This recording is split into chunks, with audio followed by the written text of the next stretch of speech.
Yene learning komana yen bisane sanye biano what options are available to us.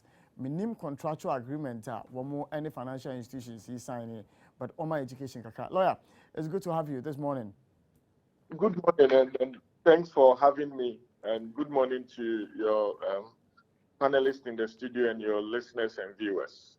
Now, we've seen several notifications on social media. I've read some to my viewers and listeners this morning about how our banks, financial institutions, more customers, options that are available to them when it comes to their investment with them as a result of how a normal AC air cronin, you sika and you lose a certain percentage of that amount because they say they are selling the bonds at the prevailing rate, at the amount. But what options are available to clients of these financial institutions? I'm say assessing kaka. I think to be about the first time, or it's not happened more than once in our history. Situation with ever. Now, the Udi Kanka in your introductory remarks, one acquire contractual issue. I must say that me need bonds no be. So I'm not speaking from that position. Say I'm affected and I say Mikite Binti. I'm passionate about it. There be. Now I see two scenarios arising. One will say financial institutions now. Sometimes you instruct them to buy the treasury bills for you. So if you instruct them to buy the treasury bills for you, in those situations, they are only acting as your agent. They are the conduit through which you are buying the treasury bills or the bonds directly from the government. It's no financial institutions, Omako is a middleman.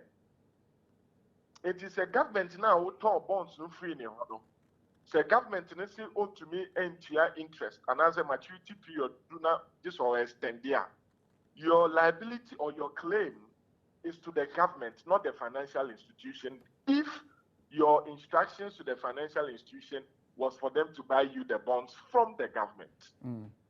There is a second scenario where there are some institutions where they don't. You place your investment with them. What they use it for is none of your business. Arrangement no be so. It will cost some of the financial or mutual funds. And I say, Okwa Ibiakita Teku, now the Tekuna Komomo, Quay Omobe Faswa, Omudi Tekunube Ye Juma, Omubenya in Sinhu, and I say interest or Modebamano is none of your business. No, you have your engagement directly with that financial institution, only buying the asset. It's a financial institution, it defaults in giving you your interest. And as a principal, no do so mutual with interest, no more default here. Then you may have a cause against that financial institution. So there are two scenarios as to where the liability will fall, depending on the nature of the relationship between the customer and the financial institution. Okay, now the question is, yes, there's no dispute to say, time was moment to me and the question is, would they have any defense?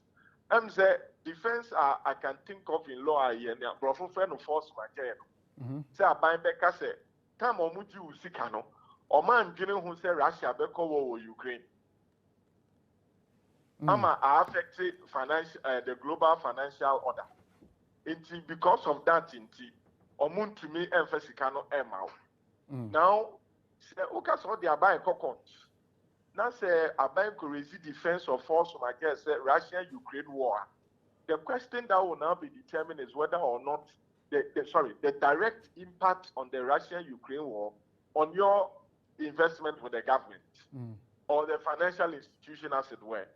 And no acquire in same P. So legally, I see these are some of the questions that will arise in the event to say a customer wants to pursue the case with either the financial institution where he places his investment with or the government as it were, if the financial institution only serves as an agent to purchase the government bonds or the treasury bills. Now, the issue of interests comes in because in whose interest in either of these scenarios that we're creating, where the financial institution is an agent or where the financial institution is the one you have the contractual agreement with. So, so many government negotiations are the financial institution is seeking to cut its losses. And so we're in negotiations, we're in such a way, say, for instance, when the government back a sack say, okay, all right, because we are going to say, oh, mommy, Sikasea, and as my investment, so, oh, the mommy, I am going to lose this amount of money. I intend to keep it with you for, let's say, 2 years. And so in doing so, no, we're doing a whole investment away. But as to whether that investment favors the clients, the customers on whose behalf where some negotiations, no, at what point does the client have a say in these negotiations, since these banks are in there for profit as well, regardless of the circumstances? Well, senior abiding financial institutions no ever enter into any form of negotiations. I think a better public record. Because the government knows to say the real impact of whatever discussions with the financial institution will be the customers. No? I believe as a matter of policy, government will make the arrangements with these financial institutions public. Send you be able to say government agrees instead of 30%, because of the delay, no, they'll give you 32 or 33.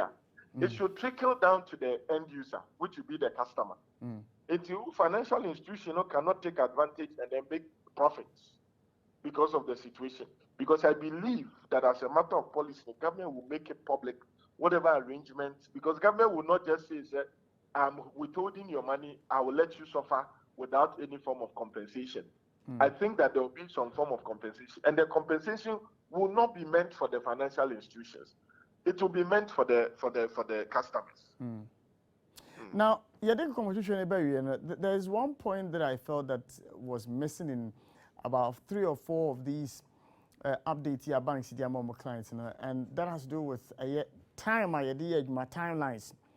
So in the long term, when the situation resolves itself and then it normalizes, they don't state how long they envisage this is going to travel to give assurance to the clients.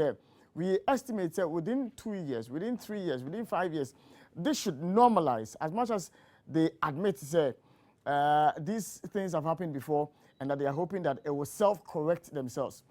Shouldn't time frames be given in these releases they are giving their customers? I think that it's the omission of the time frame is strategic, because eventually they would want to rely on the fact that it was circumstances beyond their control, or in other words, out of God. That as at date, they still do not know when the Russian-Ukraine war would end.